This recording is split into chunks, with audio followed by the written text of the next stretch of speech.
Hey everybody, this is the first video on some Photoshop tutorials. So in front of you, what you see is a model from a student that is a tectonic model that we're going to cut out. So our end goal is to make something that looks kind of like this. I'm going to go through that process. So when selecting things, you have several different options. Your basic selection here is the rectangle one, which will just make a selection like that. Not super useful. Next one is we have the lasso tool, which has three different versions. The original version, which is the least accurate, which will just draw whatever you draw. However, if you were to try to do this, it would be very tedious and time consuming and difficult to do very well. Next, we have the magnetic lasso, which is pretty good. So what it'll do is it attempts to find edges in your scene and use those to try to draw out what it thinks is the edge you're looking for. This is actually a pretty good way of doing this, although it is, again, can be a little tedious. The next one is the lasso tool. The polygonal lasso tool, which essentially just connects straight lines. This is actually my favorite because although less informed, it's not using any sort of computer learning or anything to try to accurately, exactly pick an edge. It's very quick, very easy, and very controllable. And sometimes actually our concern with doing this process is more just getting the general idea of something than it is to be precise, because we can always come back and refine later. So you can see here, it's not perfectly on that edge, but and ignore the blue lines or teal lines for now. We'll get rid of them. They are not really while we're here. And then when doing any one of these things, so once you have a selection, you can always add on to it by holding Shift. And then anything you do, there's a little plus that comes above. If you hold Alt, now these are the PC commands. They're very similar on Mac. You just have to play around until, just click the keys in the bottom left-hand corner of your keyboard until you either get a plus or minus by the lasso tool here, and it will do the same thing. It's a nice thing about the differences between Photoshop on Mac and PC is they are actually quite close. The key bindings are ever so slightly different, but if you learn one, picking up the other really isn't so bad.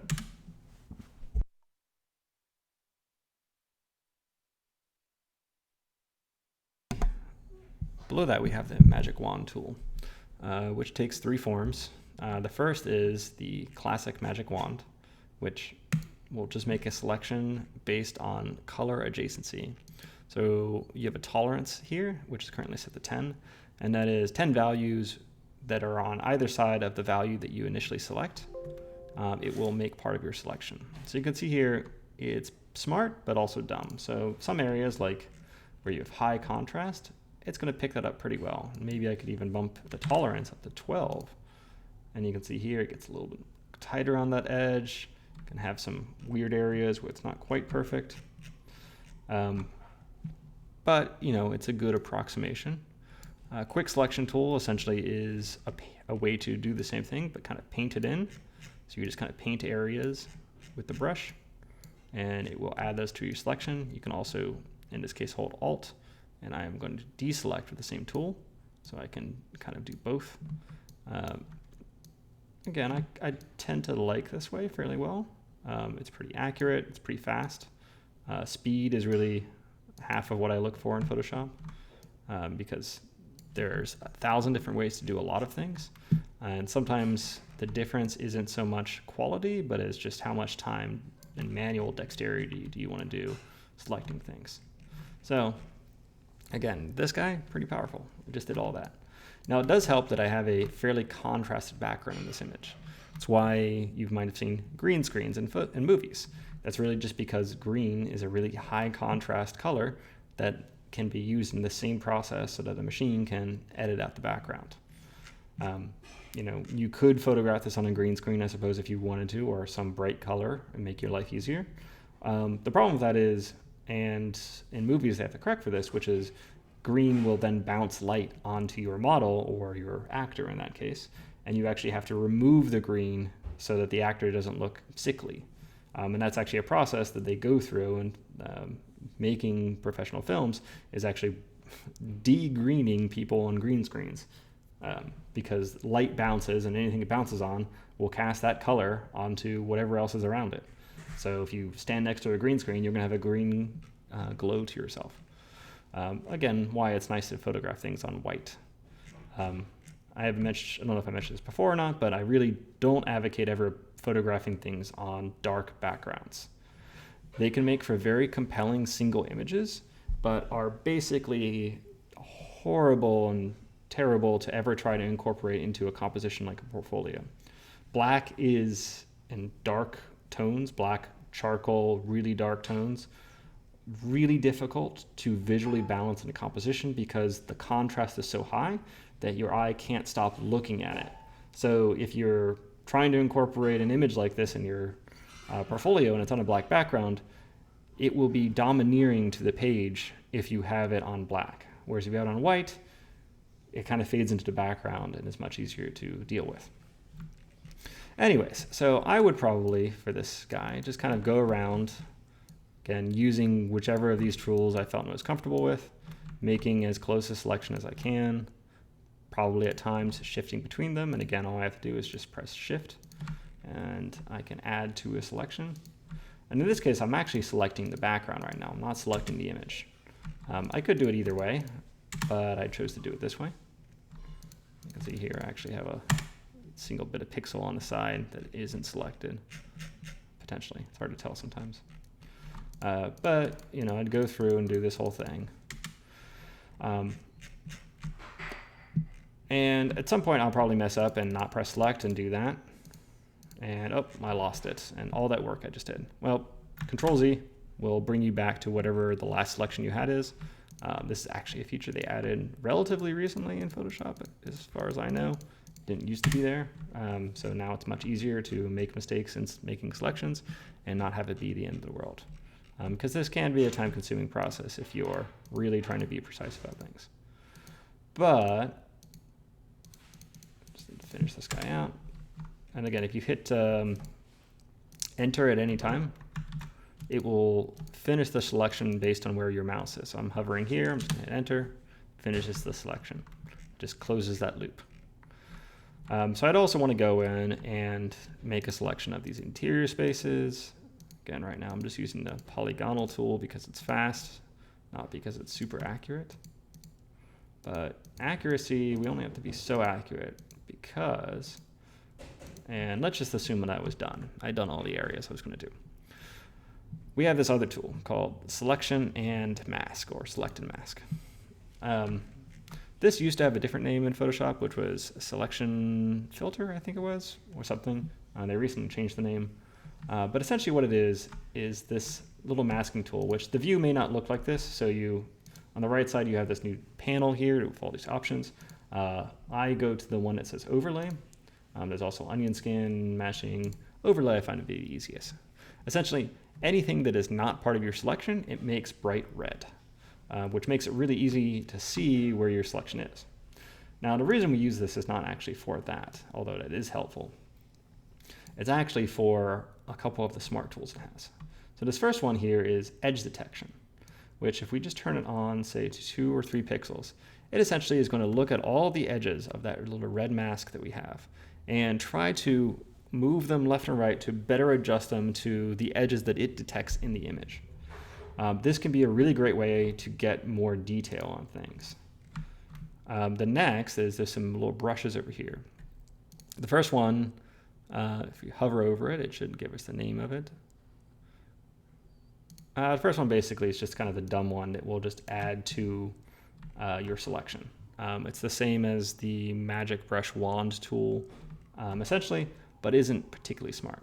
The second one down, which is this guy, which unfortunately isn't, the name isn't popping up.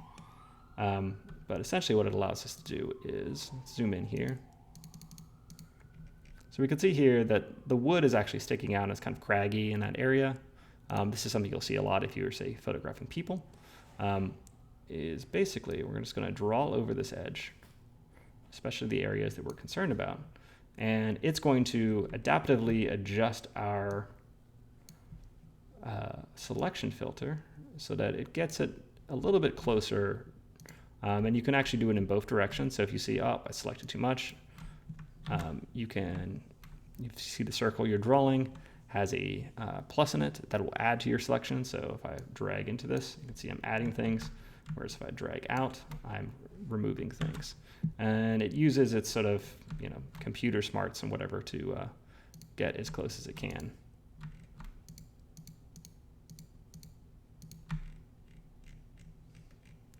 For whatever reason, if I have any of these things selected, I don't have zoom control with my scroll wheel anymore, but that's okay. Just selecting something else makes it come back. So it's a really good way of getting better edge detection. So if I just kind of draw over these areas, it's going to use its little smarts. You can see here I actually took away too much. So I would do the reverse and bring some of that back. One thing you'll notice is sometimes it's not perfect and you really do have to still kind of have a manual control. And that's why you're doing the painting process, not just doing this edge detection thing, which is pretty good, but you don't want to use it for too much because it's better to be in control and actually specify that you want these things to be part of your selection.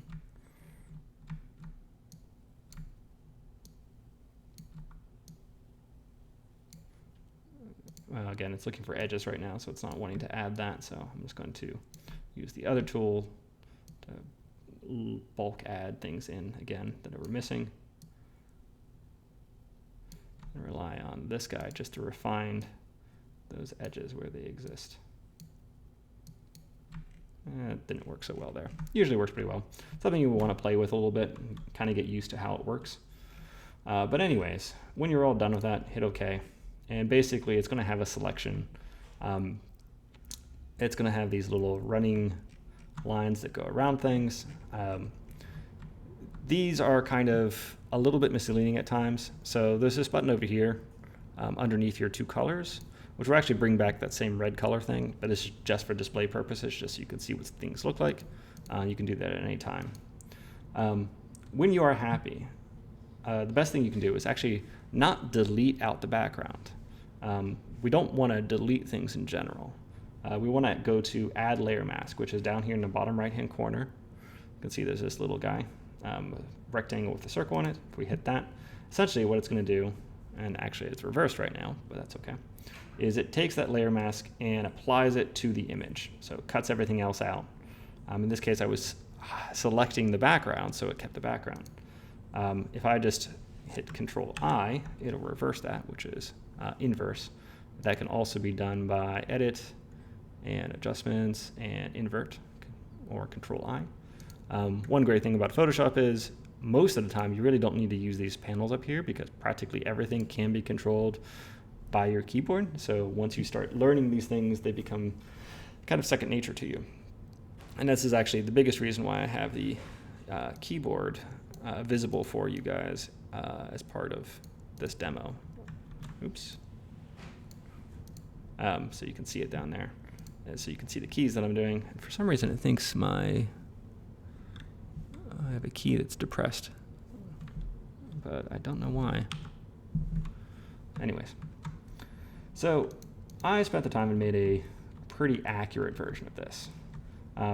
So anytime you have these are called layer masks. And essentially what they are black and white images that determine the opacity of whatever layer they're attached to. If I hit Alt, I'm holding down the Alt key, and I click on it, it'll actually show me what that looks like. So it's a black and white image, as I said. Anything that is between black and white, so if we have a gray, and I'm just going to paint on some gray tone here, what that'll do is actually just make that area transparent. Because if it's not white, then it's not completely opaque. So anything off-white will be between completely opaque and completely transparent. So gray tones are going to be some degree of transparency. The closer they are to white, the more opaque they are. The closer they are to black, the more transparent they are. But ultimately, this is what I'm going to get. And once I'm happy with this, I would actually just kind of drag it over to my other image, which is this guy here. I happen to have this already open, and bring that down in my layer order. I'm going to turn everything off and show you the process that I would go through to get to that final image. So first, we're going to start off as I did, which is just looking at this photo. There are several photos that probably work pretty well for this. I like this one just because it gives a little bit of more depth in the background, as well as having some nice foreground elements of this tree, detail in the grass and things. There's a good sort of wide range of depth in this image, so I particularly like this guy. First thing I want to do is just bring this in and place it approximately where I want it for the composition. Some things to think about are, of course, light source. So, this is really getting its light from the right side. The sun in the scene is really coming from the left. If we look at the shadow here on this tree, we can see that the tree shadow is going off in that direction. That's the direction of the sun. And if we try to do a different sun direction, it's going to look weird. It's never going to look right. However, I did put it here because we can see that we are in the tree's shadow. So being here really isn't the end of the world, because that side of this little pavilion thing would be in shadow. So I'm just kind of relying on that to work, even though it's not exactly how this thing was photographed, but it works fine for this little circumstance. So I'd just hit enter, now it's placed there. I'm actually going to use the one I originally had because it is already placed for the rest of the elements in the composition, so I don't want to mess with that right now. So the first thing that I did was actually put in this little path here. It looks super complicated, but it really actually is the simplest thing that I did in this composition, because it is just an image you see here that the opacity was turned down a little bit on. I just Googled, I think, path in a park or something like that, found an image that I liked that looked kind of similar to the type of thing I was looking for, a gravel path in this case. It was surrounded by grass on either side, which makes it much easier. And I just kind of placed it where I want it. And the next thing is, I'm actually going to delete this layer mask, is I turned the opacity down to 70%. That was really just so I could see what I was doing. Is I added a layer mask with nothing selected. And what that's going to do is add you a completely white layer mask, which allows you to start drawing on it. So I hit B, which brought up the brush command, and I have black selected right now as my primary color. And one little fancy trick.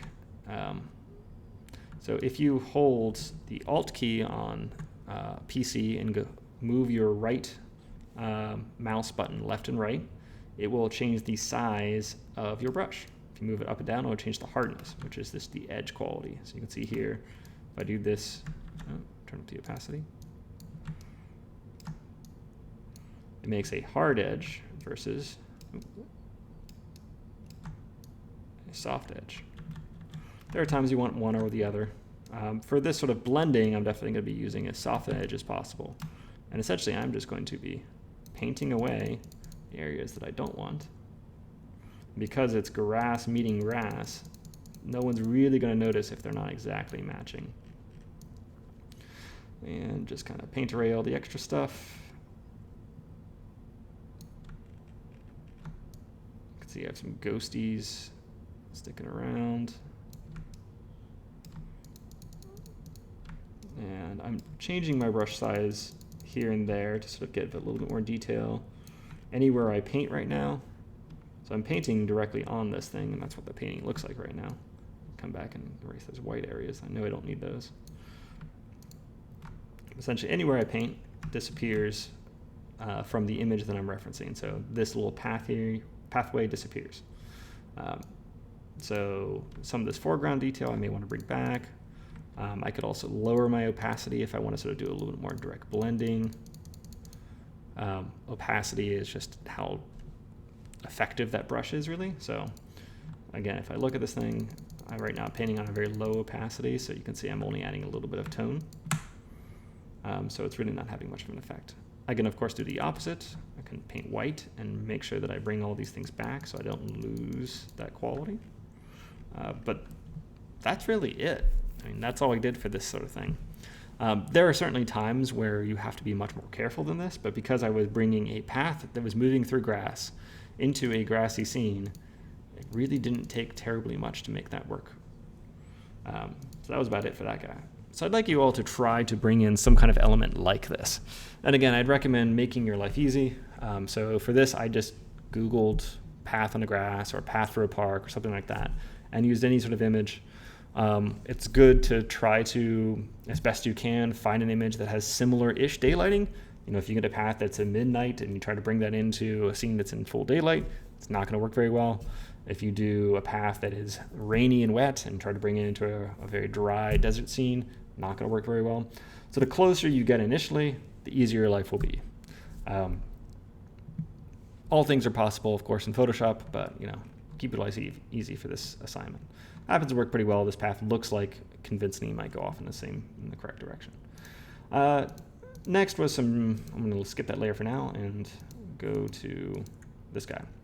So one thing you'll notice is it's just kind of sitting on the ground. It's sitting on the grass kind of perfectly. Oops, not that one. So what I'd like to do is sort of make it look like the grass is kind of growing up over the edge a little bit, because we wouldn't have this sort of perfect edge as we see here. And the way I'm going to do that is I'm actually going to start editing this layer mask. And I'm going to do so using a particular brush. So again, anytime I want to look at the layer mask, I'm just holding Control and clicking on it. And that will allow me to look at the same thing. Sorry if the flashing was annoying. So up here in the left-hand corner, when I have a brush selected, I can click on this and it will bring out all of my brushes.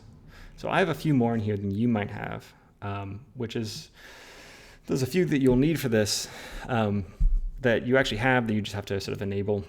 So if you go down here and go to, where is it? Should be something, show legacy brushes, or just legacy brushes down here. Just click on that and just allow to restore legacy brushes. Essentially, it'll bring in all these extra ones that weren't part of it. So by default in Photoshop, you should have, I think, just these here. And then if you click that button, you'll get extra legacy brushes. So these used to come with Photoshop. For whatever reason, they took them out, or kind of took them out. They're still here. They're just kind of hidden. But there's a few in here that are very useful. So there's one here that's just called grass. I'm just going to double click that. And essentially, if I were to just start drawing, I'm just going to create a quick little extra layer and just start drawing on it. Essentially, you can see here, it's just starting, my opacity is fairly low. It's making grass that is essentially interpolating between the two colors that I have here. So between blue and orange, you get all these different tones, and this is what the grass looks like. No one's ever going to believe that's real grass, but that's not really what we're going to use it for either. Because our goal is really just to soften the edge that this thing is sitting on. So again, I'm going to Alt-click on the layer mask here, and going to make some adjustments to this brush. So if you click on this little file here next to your brush, it'll bring up the brush control things, which is a bunch of things in here that you can kind of mess around with. But the one we're going to disable right now is the color dynamics. All that does is it just will use the color that you have as your primary color, which is the one on top, and not interpolate between the two colors. Because essentially what I want to do is kind of this. I'm going to shrink my brush a little bit, but I am essentially painting on what looks like a little bit of grass reaching up and over that edge, which is inherently softening that edge. Occasionally changing my brush size just to get a little variety. You can see I'm currently working with 100% opacity.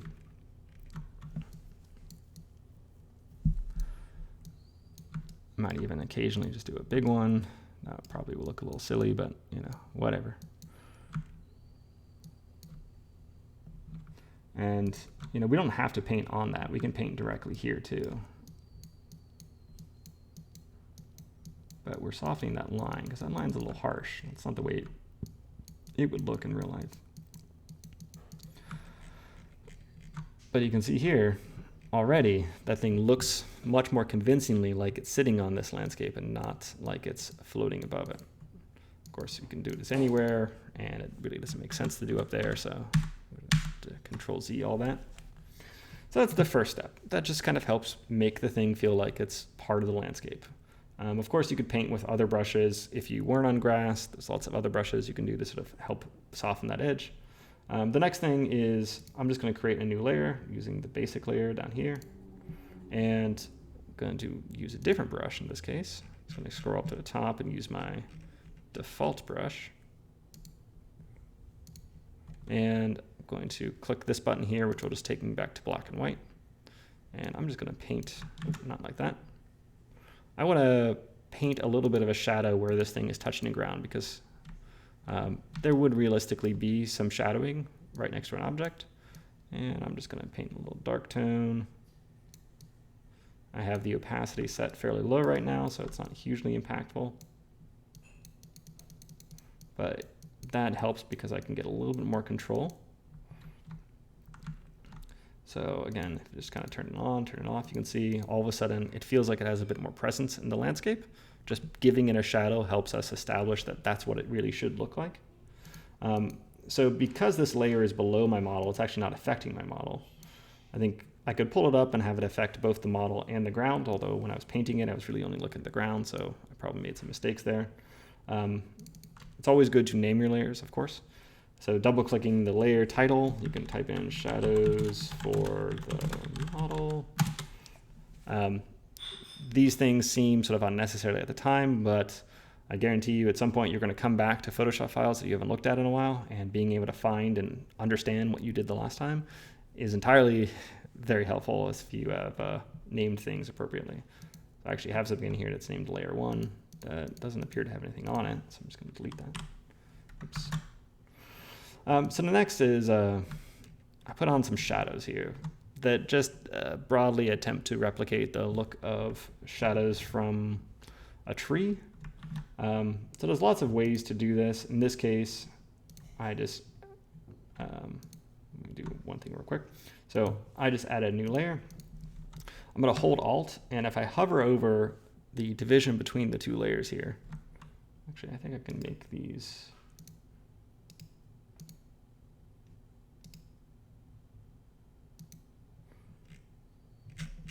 So I've just made my thumbnails a little bit bigger. This is going to be real confusing for me, but hopefully you can see them better.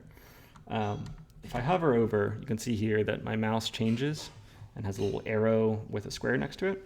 Essentially what that'll do is take whatever layer I just selected, and it will only apply to the layer directly below it. So if I'm just going to paint some bright red or some bright color of some sort.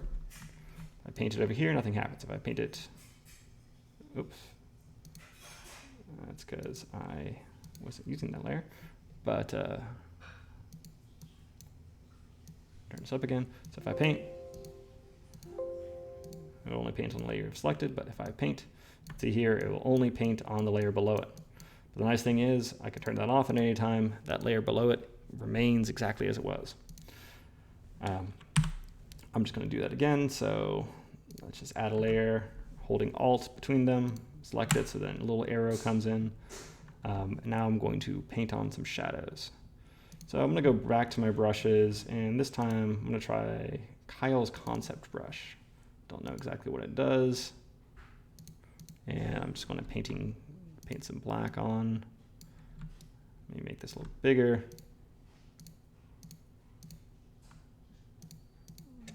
Doesn't seem to be doing much. Maybe if I make it.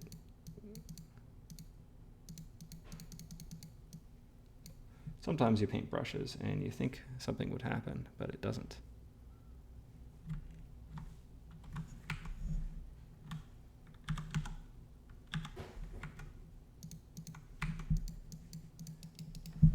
No, nothing seems to be happening.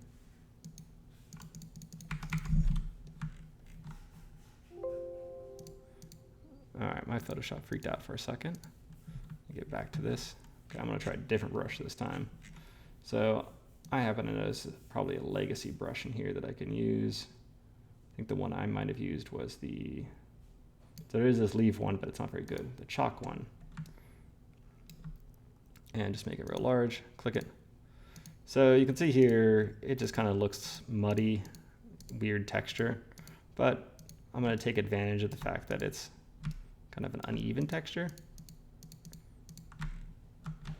And so that doesn't exactly look like the way shadows would come from leaves, but I'm just going to take that and apply a quick blur to it. And I'll do a Gaussian blur. And something like that. You can see here, now it kind of convincingly looks like that might be shadows from leaves. There's a lot of other ways to do this. That's just one, painting on something and kind of blurring it so you can get that sort of uneven shadowing that you might get from a tree. If you look down at the ground, you can kind of get an idea of what that sort of often looks like, but that'll probably be good enough for this scene. Now, I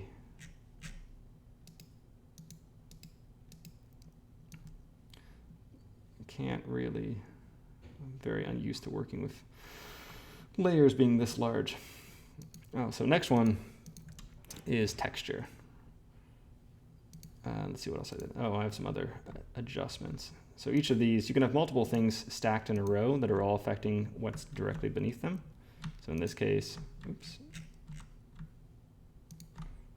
I had my shadows, and then I did a color adjustment, which in this case was a curves adjustment, specifically only to this guy.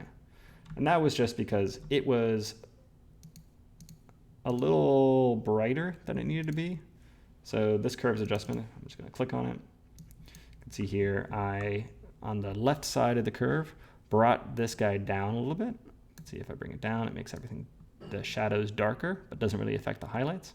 If I bring the right side up, it affects the highlights, but doesn't really affect the shadows. And if I bring it down, you can see I can find some sort of compromise there. So generally, if you make a curve, an S-curve that looks like that, you're going to increase contrast. If you make an S-curve that is the reverse, you're going to eliminate contrast because this is making the lights lighter, this is making the darks darker. And I did some other minor color adjustments to red, green, and blue just until it looked appropriate to me. But let's talk about textures now. So all they are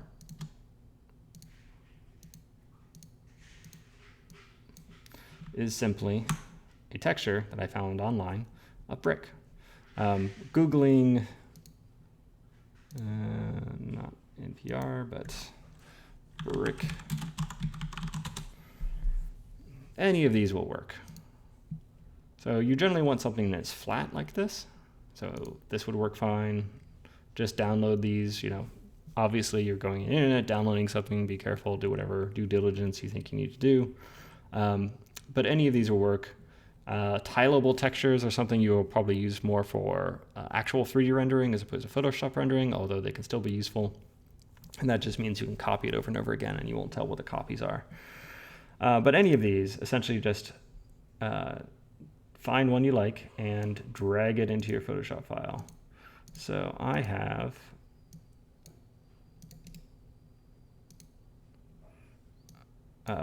this guy here, which I already gathered, as well as some people and some other textures that I will just bring into this Photoshop. So I'm going to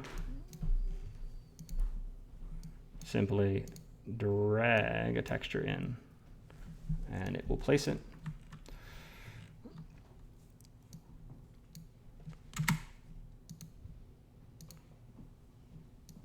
If you don't have the ability to sort of start making these manipulations, like if it doesn't appear to you, just make sure Show Transform Controls is checked on when you have any sort of layer selected.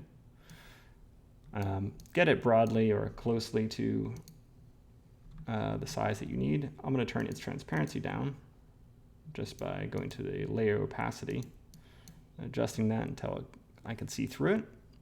And then I just have to go and click one of the corners, so that will start transforming. I'm going to use, by right-clicking the Distort tool, and start pulling these things until it matches the surface that I am creating. Not worried about cutting it out just yet, because I'll cut it out the same way I cut the model itself out, but just getting it so that the perspective is correct.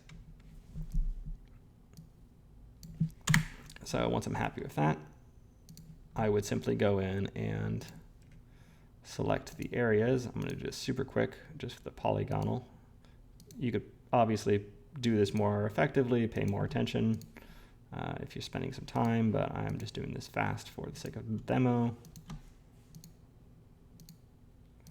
All right, so each time I was holding shift so that the selection would be added to one another, and I'm just going to apply that as a layer mask by clicking the right-hand corner and turning that layer on. Now you can see it's only appearing where I had selected. And then, so if I just turn this thing all the way up to 100%, it's not going to look good because the texture is just being shown. The model isn't, it's not at all integrating with the model. On the left here, where it says normal, we have our various layer types. These are all incredibly useful, and one of the sort of key features of Photoshop are the layer types. There are probably three that I think are more important than any for architecture. The first is multiply, which won't help us in this situation. What multiply does is if you bring in an image that is black and white, it will eliminate the white and only allow the black to come through.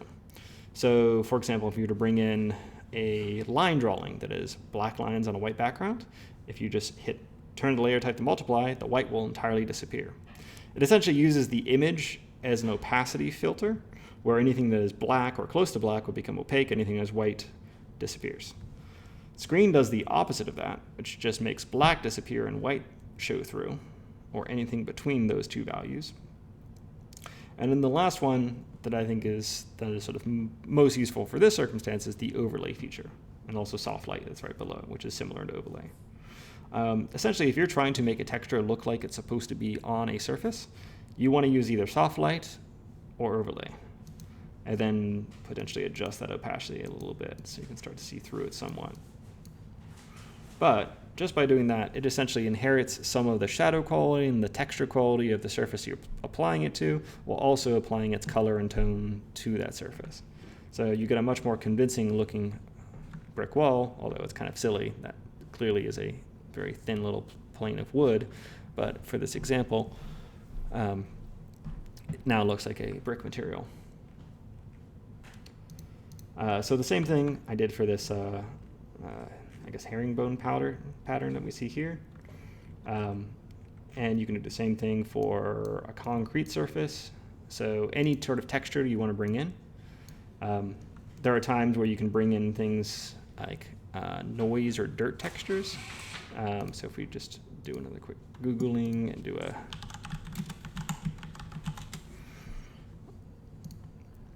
sometimes you may want to bring in, these kind of look bad. Let's try dirt.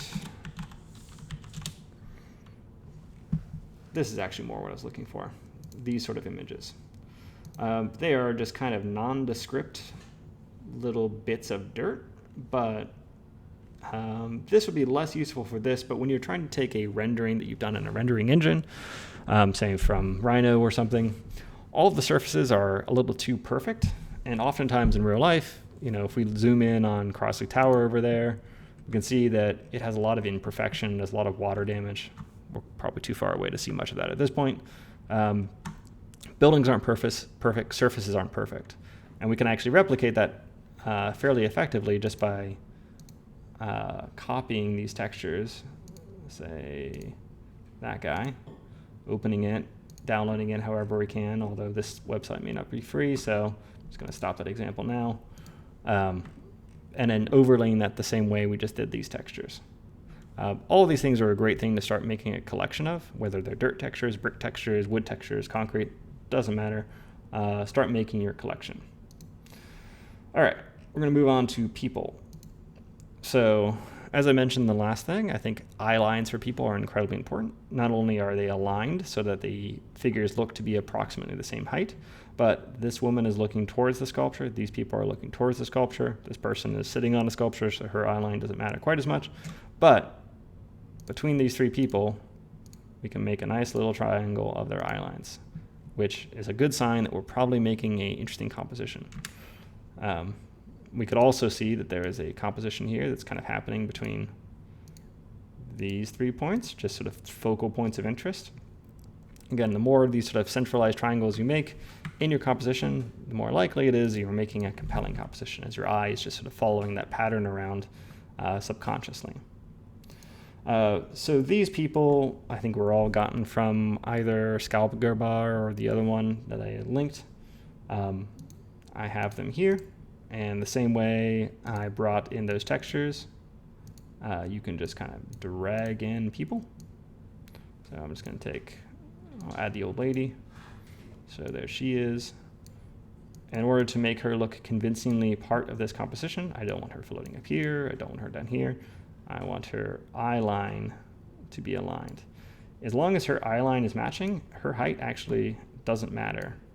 She should be theoretically scaled appropriately because eye lines should all match up. So when you drag out the base of the image, you're just determining how far in the image she is, as long as you're aligning the eye lines.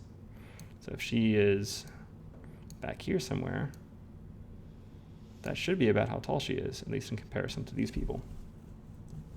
Now, if she's standing on this surface, all that goes out the window because she's no longer on the same eye line as everyone else. Same thing if she's sitting, or if she were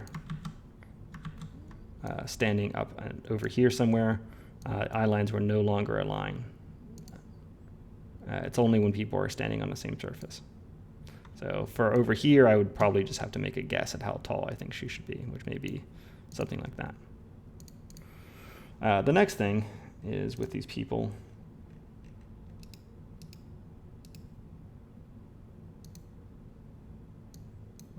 Oh no, I need to see if I can.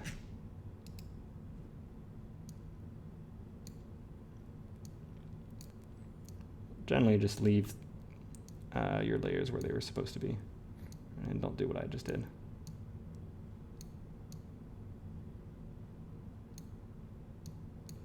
If you ever get to this point where you just have screwed things up in your little layout here and you don't know why, you can always go to Workspace and Reset.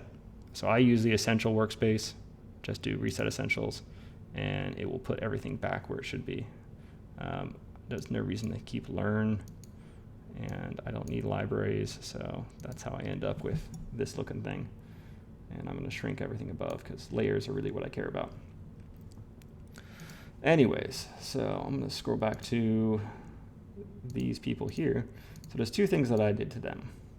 First of all, if we zoom in on them, you can see that they are kind of in full sun. She has a lot of light on the back of her, as does he, but they are standing in the shadow of a tree. So that doesn't quite work for it. So actually I painted on some dark tones directly on them so that it looks a little bit more like they are in the shadow. And then next thing is painting some shadows on the ground so it looks like they're standing on something. So let's do the ground shadows first. So the way I like to do this is I'm going to hold Control and click on them, on their layer at least.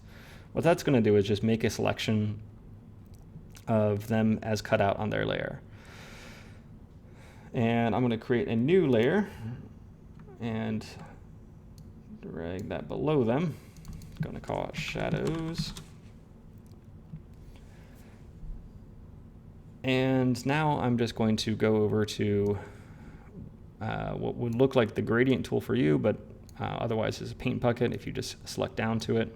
It's also G on the right side here. It'll tell you the keyboard command. And I'm just going to paint black. So they're still there, but basically I just made a silhouette version of them. I'm now just going to take that image and using the selection tools, I'm not going to shrink it, I'm going to distort. Essentially what I want to do is kind of distort this image so it looks like it connects onto them and pulls their shadow off in the correct direction. Now, again, I don't have to be super careful about this because I'm going to blur this thing, so it doesn't matter too much. Shadows do tend to get wider as they move away from someone. Let's say something like that. Now, obviously, shadows aren't completely black like this. That alone looks a little bit weird. But if I then just go to Filter, Blur, and then again, Gaussian blur, which is just my favorite blur for practically everything. And I blur this a bit more extreme. something like, yeah, something like that. And then turn the opacity down.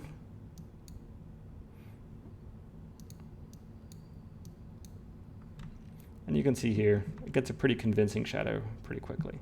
Now, we're going to probably have to paint a little extra shadow on there. I'm just going to use a normal brush, not this weird brush that I was using before, because I didn't exactly connect the feet super well, but that's okay because I'm just going to softly paint beneath both of them. Because it's also blurry and it's on grass, no one's really going to know that I was faking it here. So now they have a shadow. I can adjust this, of course, if I decide it's still too strong, just by lowering the opacity. The next is I need to make them look a little bit more convincing, like they are in shadow themselves. So I'm going to create a new layer on top of them. Shadow on the couple. And again, I'm just going to hold Alt between the layers. And now this is painting only on the layer directly below. Go to my brush tool and just start painting black. I want to turn my opacity down quite a bit here. And I'm using a sort of medium size soft brush. And again, just using Alt and left and right to change size, up and down to change hardness. I want to keep it as soft as possible. I'm just going to paint some dark tones on the back of this woman. Essentially getting rid of some of those highlights and just kind of bringing her into shadow a little bit. It can be a pretty silly thing to do when you really start doing this very detailed wise, and you realize you end up spending a whole bunch of time painting people's legs and a bunch of stuff like that just to make it more convincing image, but it can be worthwhile. I think you'll see pretty quickly when we turn these things on and off again that just this little bit of shadowing here can go a long way to make them feel but much more convincingly part of the scene and not like they're completely alien to it. So we'll zoom out again just to see. Immediately you can see the difference there. Just turning that on and just painting a little bit. There are some other ways of doing this too. Of course, there is a shade tool, which I think is, I don't use it very often, so but one of these in here. I'll have to find out and do another demo on how to use the shade tool, but essentially does the same thing. I always just sort of paint with colors as I find it's easiest to understand, and it's kind of the simplest, dumbest way. Sometimes it is good to sort of look at the other layer types. So if you do overlay, you can find it just kind of increases the contrast in this case, so it's really not very helpful. Multiply is not going to do anything, and if you go to screen, it won't even appear anymore. So I'm just going to leave this one at normal. And that's kind of the basics for making them look a little bit more convincingly part of the scene. If I really wanted to be fancy, I could, again, make a selection of them. I'm just holding Alt, clicking on that layer. Oops, I'm sorry, Control, I'm clicking on that layer. So I have their selection. I'm going to go up to Selection Filter, and then I'm going to go to Modify and Feather. This is unnecessary, but sometimes can look kind of interesting. And I'm just going to set this to, say, 4. Doesn't look like it did terribly much, but I'm going to make that a selection filter on them. Essentially, what it did was it softened their edges. So if we zoom in real close and turn it on and off, you can see it basically makes the edge of their face and the edge of their body a little bit transparent, which is a little bit weird looking if you look real close at it. But what it does do is it allows them to look a little bit less harsh against the background because the background starts to bleed through their edges. And it kind of starts to replicate the effect where light doesn't completely fully move in straight lines. It starts to wrap around edges.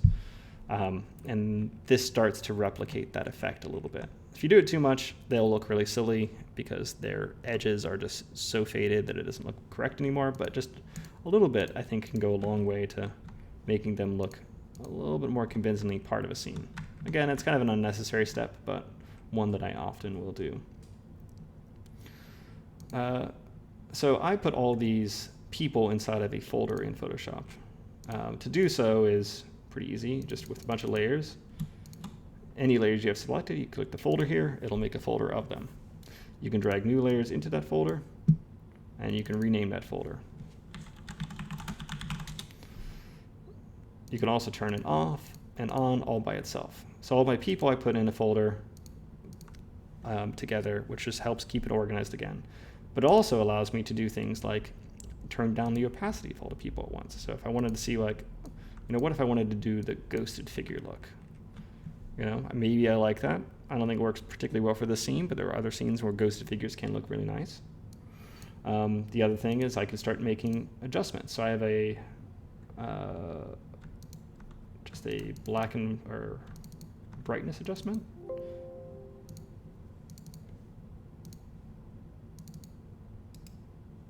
Oh, I guess it's up here right now.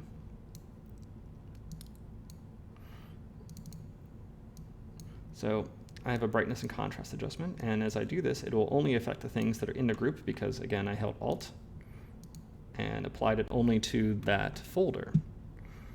So now if I sort of brighten things, I can brighten all the people in my scene, darken them, adjust their contrast. I could do something like hue and saturation, apply it only to below, and now I can have black and white people, or super light, or make them silhouette right away. Lots of things like that. Folders are a really good organizational tool. The next thing that I have here is just some paint colors. So if I take these, they're currently set at overlay and a low opacity. I simply painted on some orange tone and some blue tone. The way I did that was simply making a new layer and selecting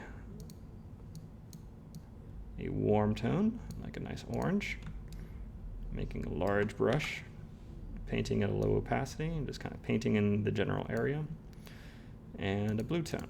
Now the reason I'm doing orange and blue right now is because it's sort of a phenomenon of the human eye. We are attracted to warmer tones, and our eye tends to avoid looking at cooler tones. So if we do this, essentially we've painted on some blue tones around the periphery of the image, where we want the focus of the image to really be on this sort of object in the center.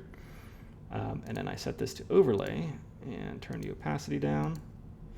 Essentially what I've done is I've warmed up my focal point of the image and allowed the parts of the image that I don't want you paying as much attention to be sort of cooler, which inherently is just going to bring the eye toward that. I just pressed F, and that will give you full screen mode. You can see what things look like at times, which can be pretty helpful. So we can kind of see what the difference is. It's subtle. I could make it a little more dramatic if I wanted. Paint even more blue.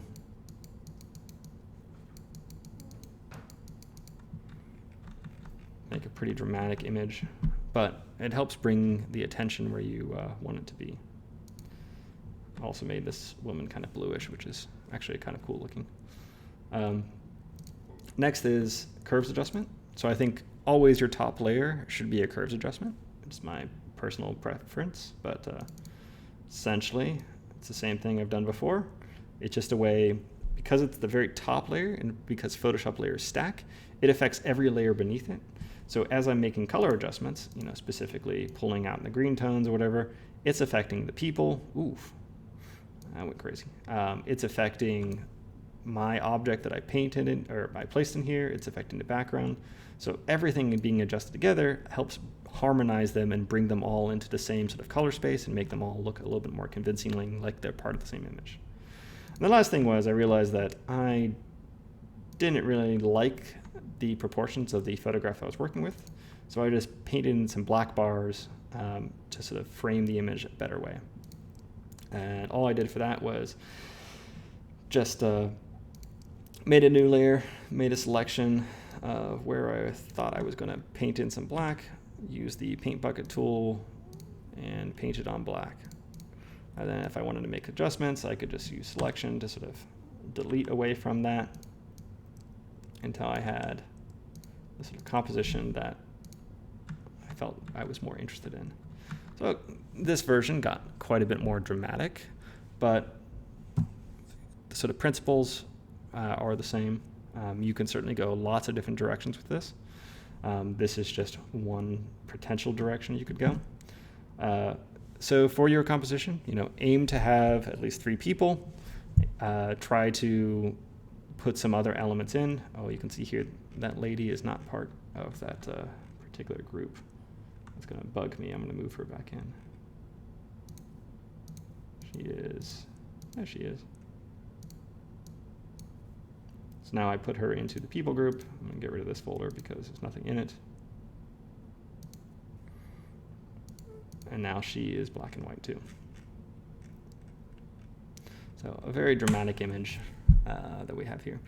But as I was saying, try to do some sort of manipulation to the ground, adding something like a path or something to help establish that people are using your little sculpture piece thing in the park. Bring people in, I think bring a squirrel in or something, just for the hell of it. Do some color manipulations, bring in some texture, and just try to make a overall appealing composition. I will have some additional videos that go into various other Photoshop techniques, but these are the sort of core techniques that I think you'll be using for this assignment. And again, there's lots of different things. Photoshop is really, I tend to think of it as sort of most similar to the process you go through in painting. It's really a very flexible thing where you just kind of try things and sort of pull things in and out, adjusting layer opacity, for example, and really, that looked terrible for a second there, but until you get the sort of composition that you're looking for. So that's about it. In future ones, I may go over this guy or some of the other Photoshop renderings that I've done. This one just happens to be also of a physical model modeled into a rendering type thing. But I showed you the basic layers of this, so I think this one's probably less interesting now because the actual way of doing it is really not that dissimilar from this guy here. So probably show you some other things, but that's it for this one. Thank you.